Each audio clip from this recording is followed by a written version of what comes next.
तो आज हम OWASP API टॉप 10 वनरेबिलिटीज़ में से आज अपनी थर्ड वनरेबिलिटी के बारे में पढ़ने वाले हैं, जिसका नाम है एक्सेसिव डेटा एक्सपोजर। अब इसका नाम सब कुछ बता रहा है, मतलब ज़रूरत से ज़्यादा डेटा को एक्सपोज करना, दिखाना। ठीक है, अब ज़रूरत नहीं है लेकिन आप दिखा रहे हो, और ये बहुत दिक्कत कर सकता है। कई बार लोग क्या सोचते हैं कि ज़्यादा डेटा दिखा दे तो क्या, लेकिन वो आगे चल के किसी और अटैक में हेल्प कर सकता है। ठीक है, इसका एग्जांपल हमने आइडोर वाली वीडियो में देखा था। जब हमने सबसे पहली वनरेबिलिटी समझी थी आइडोर वाली, उसमें हमने देखा था कि कैसे एक एक्सेसिव डेटा एक्सपोजर ने हमारी हेल्प करी थी आइडोर वनरेबिलिटी को एक्सप्लॉइट करने में, है ना। तो यहाँ पे जब भी ये वनरेबिलिटी मिलती है तो या तो ये कोई सेंसिटिव डेटा एक्सपोज कर सकती है, जो कि ऑलरेडी एक दिक्कत है, या फिर ये कुछ ऐसा डेटा एक्सपोज कर सकती है जिसका हम दूसरे किसी अटैक में फ़ायदा ले पाए। तो इसलिए ये वनरेबिलिटी दिक्कत करती है, और ये थर्ड नंबर पर और बहुत कॉमनली मिल जाती है एपीआईज के अंदर, क्योंकि एपीआईज का काम ही इसीलिए होता है क्योंकि वो डेटा को नॉर्मली एपीआई से हम क्यों यूज़ करते हैं, कोई डेटा लेने के लिए उससे, है ना। हमारे को एपीआई डेटा प्रोवाइड करती है, या हम उस पर डेटा अपलोड कर सकते हैं, कुछ भी कर सकते हैं, अपडेट कर सकते हैं। तो डेटा से रिलेटेड सारा काम कर रही होती है। तो एपीआई कई बार ज़रूरत से ज़्यादा डेटा हमारे को एक्सपोज कर देती है, जो दिक्कत होती है। तो हम इसकी टेक्निकल डेफिनेशन देखते हैं, फिर हम इसको प्रैक्टिकली देखेंगे, इसके 2 एग्जाम्पल देखेंगे, तो आपको अच्छे से क्लियर हो जाएगा क्या होता है एक्सेसिव डेटा एक्सपोजर। ठीक है, तो यहाँ पे डेफिनेशन क्या कह रही है, looking forward to generic implementations, developer tend to expose all object properties without considering their individual sensitivity, relying on clients to perform the data filtering before displaying it to the user. तो यहाँ पे एक simply क्या कहने की कोशिश कर रहा है कि कई बार क्या होता है, जब एपीआई जो होती है ना, क्या काम करती है कि हम डेटा मांगते हैं एपीआई से, तो वो हमारे को सारा डेटा दे देती है एक चीज़ का। मैंने बोला इस यूज़र का मेरे को डेटा दो, या मान लो कोई इमेज है, मैंने बोला ये इमेज है, इसका डेटा दो। अब वो उससे रिलेटेड मुझे पूरा डेटा दे देती है, जबकि मैंने मांगा थोड़ा सा डेटा था। मैं बोलता हूँ कि मेरे को बताओ कि इस इमेज का एक्सटेंशन क्या है, मुझे समझ नहीं है या मुझे पता करना है एपीआई से, लेकिन वो मुझे उसका सब कुछ दे रही है, इमेज से रिलेटेड सब दे रही है, कब अपडेट हुई थी, किसने डाली, कौन से यूज़र ने डाली, उसकी मेल क्या थी जिस यूज़र ने अपलोड करी, सब कुछ दे रही है। उसकी ज़रूरत नहीं, मैंने मांगा थोड़ा सा डेटा था, लेकिन वो मुझे दे सब कुछ रही है। ये कौन करता है, डेवलपर्स करते हैं। डेवलपर्स का काम आसान हो जाता है इससे। अब अगर आप सोचोगे कोड लिखने के हिसाब से, जिन लोगों को कोडिंग आती है तो उनको समझ आएगा। अब अगर मान लो मैं ऐसे लिखता हूँ कोड की, भाई कोई भी आपको इस इमेज से रिलेटेड कोई भी रिक्वेस्ट आए तो उसका सारा डेटा दे दो, कुछ भी इमेज से रिलेटेड आए, ये बिल्कुल आसान कोड है। ठीक है, कि भाई इमेज से रिलेटेड कुछ भी क्वेरी आए तो सारा डेटा भेज दो।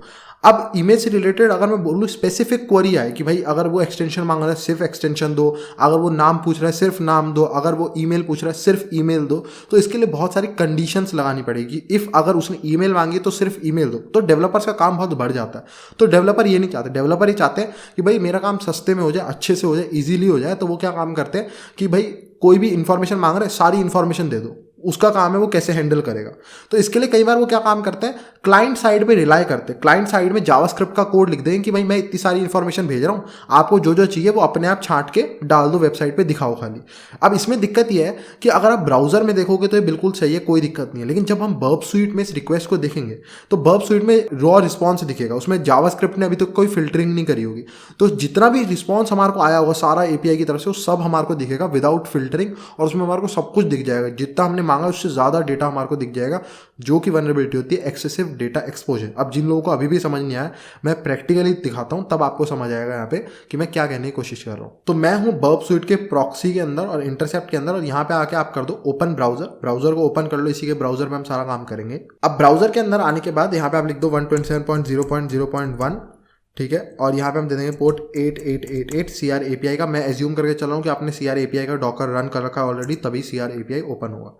ठीक है, तो यहाँ पे CR API हमारा ओपन हो गया। साथ साथ हम क्या काम करेंगे, यहाँ पे मेल हॉक को ओपन कर लेंगे, जो हमने पहले भी ओपन करा था, 8025 पोर्ट पे रन कर रहा है, इसको भी ओपन कर लेंगे। यहाँ पे आपको सारी मेल्स रिसीव होंगी। ठीक है, जितनी भी CR API की जितनी भी मेल्स होंगी वो सारी आपको यहाँ पे रिसीव होगी, लाइक जीमेल पे जैसे हमारे को मेल्स रिसीव होती है वो यहाँ होंगी। अब हम यहाँ पे लॉगिन कर लेते हैं। हमने ऑलरेडी एक यूज़र बना रखा है जो हमने आइडोर वनरेबिलिटी के टाइम पे बनाया था, जिम यूज़र, तो हम उससे लॉगिन कर लेंगे gim@gim.com, और यहाँ पे पासवर्ड डाल देंगे gim123। लॉगिन करेंगे।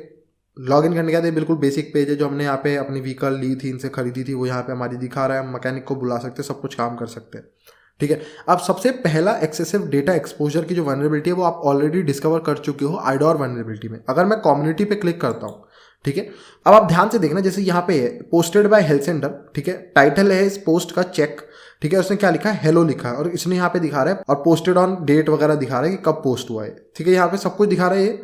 अब यहाँ पे सिर्फ हमारे को इतनी डिटेल्स दिख रही है, लेकिन कई बार क्या होता है कि जब ये चीज़ें लोड हो रही हो ना, तो API जिसकी मदद से सब लोड करा गया वो बहुत सारी डिटेल्स भेज रहा है, हमारे को ब्राउजर सिर्फ इतनी ही डिटेल दिखा रहा है, ठीक है। ये जावास्क्रिप्ट जो है फिल्टरिंग कर रही हो। ऐसा भी हो सकता है वो यहाँ पे ईमेल हो पोस्टेड बाय हेल्थ सेंटर, नीचे यहाँ पे हो ईमेल healthcenter@healthcenter.com जो हेल्थ सेंटर की ईमेल है, और बहुत सारी और इन्फॉर्मेशन हो इस पोस्ट से रिलेटेड, लेकिन वो हमारे को दिखाई नहीं जा रही हो।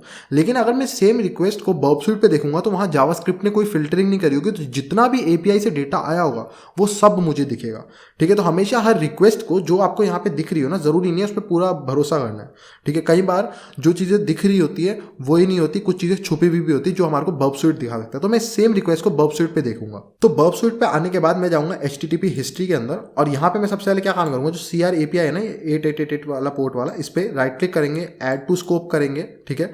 और उसके बाद मैं यहाँ पे क्या काम करूंगा, हाइडिंग CSS जहाँ लिखा रहा है ना फिल्टर, इस पर क्लिक करेंगे और यहाँ पे show only in scope items. तो अब हमारे को यहाँ पे खाली CR API की सारी रिक्वेस्ट दिखेंगी, ठीक है। अब नेक्स्ट चीज़ में यहाँ पे सबसे लास्ट वाला जो कम्युनिटी वाला हमने देखा था ना, कम्युनिटी के सारे पोस्ट जो भी हो रखे थे वो यहाँ पे इसको खोल लेंगे, ठीक है। इसको बड़ा कर लेंगे यहाँ पे, और इसका ना रिस्पॉन्स हमने देखा था, रिस्पॉन्स में हमारे को क्या क्या दिखा रहा था, खाली उसका टाइटल दिखा रहा था पोस्ट का, किसने पोस्ट करा उसका नाम दिखा रहा था, डेट वगैरह दिखा रहा था, ठीक है। अब हम देखते हैं यहाँ पे क्या क्या दिखा रहा था। तो हम चेक वाले पे चलते हैं, जहाँ पे चेक था ये हेलो वाला, ठीक है। अब इस पे देखो कितनी सारी चीज़ें दिखा रहा है उसकी, यहाँ पे आईडी दिखा रहा है उसकी, कोई हर यूज़र को शायद ये आईडी देते होंगे, वो आईडी है, ठीक है। निक नेम हेल्थ सेंटर ये हमारे को दिख ही रहा था। उसके अलावा ईमेल जो हमारे को नहीं दिख रही थी वहाँ पे पेज पे, लेकिन यहाँ पे API जो है इसको सेंड कर रहा होगा और जावास्क्रिप्ट इस चीज़ को छुपा रहा होगा, ठीक है। क्लाइंट साइड पे चीज़ छुपा रहे। उसके अलावा यहाँ पे व्हीकल आईडी, उस जने की जिसने ये पोस्ट करा उसकी व्हीकल आईडी ये भी छुपाई जा रही थी, जो कि हमने देखा था आइडोर वनरेबिलिटी में इसने हमारी हेल्प करती एक्सप्लॉइट करने में, है ना। तो यहाँ पे ये हमारे को मिल रहा है प्रोफाइल पिक्चर की URL, उसने कोई प्रोफाइल पिक्चर लगाई नहीं होगी तो URL नहीं बनना, उसकी URL भी मिल जाएगी प्रोफाइल पिक्चर की, ठीक है। उसके आप प्रोफाइल पिक्चर देख सकते हो। बहुत कुछ यहाँ पे ऑथर आईडी भी दी गई है, हर ऑथर को एक आईडी दी जा रही होगी तो वो ऑथर आईडी दी गई है, और काफ़ी कुछ यहाँ पे हमारे को चीज़ें दिखने को मिल रही है। तो ये होती है एक्सेसिव डेटा एक्सपोजर वनरेबिलिटी कि API क्या काम कर रही है, सारा डेटा भेज रही है, उसकी ईमेल व्हीकल आईडी ये वो सब भेज रही है, और क्लाइंट साइड पे फिल्टरिंग हो रही है। अब ब्राउजर में क्लाइंट साइड फिल्टरिंग नॉर्मल होता है, लेकिन जब हम इसको रॉ देखेंगे, ठीक है, जब यहाँ पे कोई फिल्टरिंग नहीं हो रही जावास्क्रिप्ट से, तो वो सारा डेटा अटैकर देख पाएगा। ये दिक्कत होती है। और ये सबसे बड़ी दिक्कत होती है जब हम API टेस्टिंग कर रहे होते हैं मोबाइल एप्लीकेशंस की। अब बहुत बार क्या होता है, मोबाइल एप्लीकेशंस बना लेते हैं लोग और वो API वेबसाइट वाली APIs का यूज़ कर लेते हैं कि डेटा उसी से फैच कर लेंगे किसी यूज़र का। तो क्या होता है कि वो API पे जाते हैं कि मेरे को डेटा दो इस यूज़र का, वो सारा डेटा ऐप को भेज देती है और फिर ऐप फिल्टर करके लिमिटेड डेटा दिखाता है। लेकिन वो रिक्वेस्ट जब हम बर्बस्वीट में कैप्चर करते हैं उस ऐप की, तो हमारे को पता चलता है कि भाई वहाँ से तो बहुत सारा डेटा आ रहा था और मेरे को काफ़ी सारी डिटेल्स देखने को मिल जाती है, ठीक है। तो यही सब काम जब API टेस्टिंग हम मोबाइल पे कर रहे होते हैं तो यही सब चीज़ें मोबाइल API पे भी काम करती है, ठीक है। वो कॉमन है, सारी वनरेबिलिटी जितनी यहाँ है ना, ये सब आपको मोबाइल की APIs पे भी मिलती है, वेबसाइट की APIs पे भी कॉमन रहती है। तो ये सारी वनरेबिलिटी वहाँ पे मिलेगी आपको। तो ये हो गई हमारा पहला एक्सेसिव डेटा एक्सपोजर वनरेबिलिटी का पहला केस, ठीक है, पहला एग्जाम्पल। अब मैं इसका आपको दूसरा एग्जाम्पल भी दिखा देता हूँ। अब वेबसाइट पे वापस आने के अंदर मैं क्या काम करूँगा, अपनी प्रोफाइल पे चलता हूँ, ठीक है। यहाँ पे हम आ गए। अब यहाँ पे ये कह रहा है कि माय पर्सनल वीडियो, हम यहाँ पे एक वीडियो अपलोड कर सकते हैं मैक्सिमम साइज 10 MB की। अब आप अपने सिस्टम पे एक वीडियो डाउनलोड कर लेना और 10 MB से कम की हो, मैंने ऑलरेडी कर रखी है। 3 डॉट्स पे जाओगे तो यहाँ ऑप्शन आएगा अपलोड वीडियो का, अपलोड वीडियो पे क्लिक करते हैं और वीडियो को अपलोड करते हैं। तो मेरे पे ये वाली वीडियो पड़ी है, ये 10 MB से कम की जो मैंने डाउनलोड करी है। इसको ओपन कर लेंगे यहाँ पे और हमारी जो वीडियो है यहाँ पे अपलोड हो जाएगी। ओके करेंगे और यहाँ पे अब मैं इस सेम रिक्वेस्ट को, जो मैंने वीडियो अपलोड करी है ना, इस सेम रिक्वेस्ट को अब मैं जाके बर्बस्वीट में देखूंगा और देखूंगा वो क्या क्या डिटेल्स दिखाता है कि जब हम वीडियो अपलोड कर रहे हैं तो क्या क्या डिटेल्स जा रही हैं और सामने से रिस्पांस में क्या क्या डिटेल्स आ रही हैं जब वीडियो अपलोड हो जाती है उसके बाद। तो बर्बस्वीट में वापस आने के बाद जो हमारी पिछली रिक्वेस्ट है उसको नीचे करेंगे, यहाँ पे आ जाएगी ये पोस्ट रिक्वेस्ट, सबसे लास्ट में आ गई यहाँ पे, ठीक है, वीडियो वाली। इस पर क्लिक करेंगे यहाँ पे और इसको ऊपर स्लाइड करते हैं, ठीक है। यहाँ नीचे चलते हैं और यहाँ पे आप देखोगे तो ये हमारा वीडियो को सारा अपलोड कर रहा है। वीडियो का ये कंटेंट है सारा जो अपलोड हो रहा है, यहाँ पे ये बता रहा है कि कंटेंट टाइप क्या है, वीडियो वेबएम टाइप की है, ठीक है, वो सब बता रहे हैं, नेम क्या है, फाइल नेम। उसके बाद रिस्पॉन्स में क्या आ रहा है, आईडी नंबर दी गई है वीडियो की, ठीक है, कोई दिक्कत नहीं है। उसके बाद वैसे तो आईडी नंबर देने की भी कोई ज़रूरत नहीं थी, यहाँ पे खाली सक्सेस लिखा आता ना तो भी काम हो जाता, लेकिन इसको देने क्योंकि हमारे को पता चल गया हमारी आईडी नंबर 45 है। ऐसा हो सकता है पिछले यूज़र की जो आईडी हो वो 44 हो, तो कहीं चल के कोई ऐसा एंड पॉइंट आए जहाँ पे वीडियो को आईडी दी होगी कि जैसे हम देखते हैं कि वीडियो को कोई डिलीट करने का है तो वो कहेगा कि डिलीट करो वीडियो को और वहाँ पे लिखा रहा हो कि API कुछ ऐसी हो कि वीडियो आईडी 45। तो मैं ट्राई करूँगा कि 44 आईडी की क्या मैं डिलीट कर सकता हूँ। तो ये आईडी कोशिश कर सकते हैं ये लोग कि छुपाने की, इसकी ज़रूरत नहीं दिखाने की। नेम कोई दिक्कत नहीं है। उसके सबसे मेन दिक्कत है यहाँ पे दिखाया जा रहा है conversion param -v codec H264। अब यहाँ पे ये दिक्कत क्यों है? सबसे पहले तो यहाँ पे डेटा प्रोफाइल, ये वीडियो जो अपलोड है उसका पूरा डेटा है, ये base64 एनकोडेड।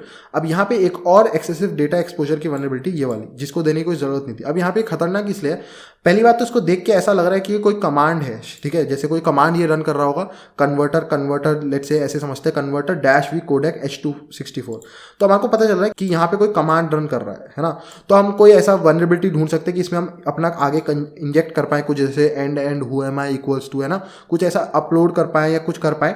तो यहाँ पे एक सबसे पहले दिक्कत है कि ऐसा पता चल रहा है कि ये इसको कन्वर्ट करा जा रहा है हमारी वीडियो को किसी कमांड के थ्रू किसी और फॉर्मेट में, तो वो दिक्कत है। दूसरी बात, सबसे बड़ी दिक्कत यहाँ पे रिमोट कोड एग्जीक्यूशन की भी हो सकती है। जैसे जिन लोगों को एक वनरेबिलिटी पता है, सीरियलाइजेशन डीसीरियलाइजेशन की एक वनरेबिलिटी होती है जो हम पिकल में पढ़ते हैं, पाइथन पिकल के अंदर, ठीक है, आपने याद होगा अगर। तो हम एक फॉर्मेट के डेटा को पहले सीरियलाइज करते हैं और उससे फिर डीसीरियलाइज करते हैं, है ना। वैसे यहाँ पे क्या है, हमारी वीडियो को कन्वर्ट करा जा रहा है एक दूसरे फॉर्मेट में।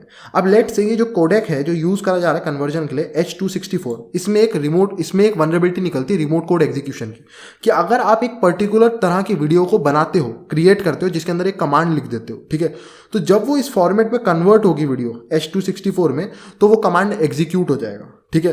तो मुझे अब पता चल गया ना कि H264, तो मैं ढूंढूंगा कि H264 में कोई वनरेबिलिटी एग्जिस्ट करती है या नहीं करती। अगर मुझे पता चलेगा कि कोई वनरेबिलिटी एग्जिस्ट करती है, तो मैं अपनी वीडियो को कुछ इस तरीके से क्राफ्ट करूंगा कि उसके अंदर एक कमांड छुपा दूंगा, और जैसे ही वो इसमें कन्वर्ट हो गया H264 में, मेरा कमांड एग्जीक्यूट हो जाएगा। तो ये बताने की जरूरत नहीं है यहाँ पे कि किस में आप कन्वर्ट कर रहे हो, कौन से सीरियलाइज कर रहे हो हमारे डेटा को, डीसीरियलाइज कर रहे हो, क्या कर रहे हो, क्योंकि इनमें कई बार वनरेबिलिटी निकल जाती है। कन्वर्जन के टाइम पे वनरेबिलिटी में रिमोट कोड एग्जीक्यूशन हो सकता है, डॉस हो सकता है, कुछ भी टाइप की हो सकती है। तो इसको दिखाने की ज़रूरत नहीं है, ना आईडी को, ना कन्वर्जन पैरम्स को, क्योंकि ये ज़रूरत नहीं है और ये आगे चल के किसी और अटैक में हेल्प कर सकती है। इसीलिए यहाँ पे ये एक्सेसिव डेटा एक्सपोजर की वनरेबिलिटी है। सो आई होप सो आपको ये क्लियर हो गया हो कि एक्सेसिव डेटा एक्सपोजर वनरेबिलिटी होती कैसे है, कैसे ढूंढना है, और ये आपको समझाना पड़ेगा सामने डेवलपर को क्यों खतरनाक है। अब यहाँ पे आपको देख के लग रहा होगा खतरनाक नहीं है, जैसे मैंने पहले दिखाया था, लेकिन जब मैंने समझाया, जिन लोगों को समझ आया होगा कि क्यों ये खतरनाक है, तो इसीलिए मैं बोल रहा हूँ कि उनको आपको समझाना पड़ेगा कि आपने आईडी रिवील कर दी। अब कोई ऐसा आगे एंड पॉइंट आता है जिससे आप वीडियो को डिलीट कर पा रहे हो, उसमें ऐसा लिखा रहा है कि डिलीट आईडी 45, वीडियो आईडी 45, तो मुझे पता है कि आईडी मेरी 45 है, तो किसी और की 44 भी हो सकती है, तो मैं उसकी डिलीट कर दूं। तो दिखाओ मत कि आईडी क्या है, ठीक है। उसके अलावा यहाँ पे कन्वर्जन पैरम भी दिखाने की जरूरत नहीं, क्योंकि एक तो ये पता चल रहा है कि कोई टाइप का कमांड रन कर रहा है, जो कि दिक्कत है, और दूसरी चीज़ ये किस में कन्वर्ट कर रहा है ये भी पता चल रहा है। तो मैं किसी स्पेसिफिक टाइप की वीडियो क्राफ्ट कर दूँ जिससे रिमोट कोड एग्जीक्यूशन भी हो सकता है अगर इसके अंदर कोई वनरेबिलिटी प्रेजेंट हो इस फॉर्मेट के अंदर, तो इसलिए दिक्कत है। तो ये आपको समझाना पड़ेगा सामने डेवलपर को रिपोर्ट में, ठीक है। सो आई होप सो आपको एक्सेसिव डेटा एक्सपोजर वनरेबिलिटी पसंद आई हो, मेरी वीडियो पसंद आई हो। So please like the video, subscribe the channel. Thank you and goodbye.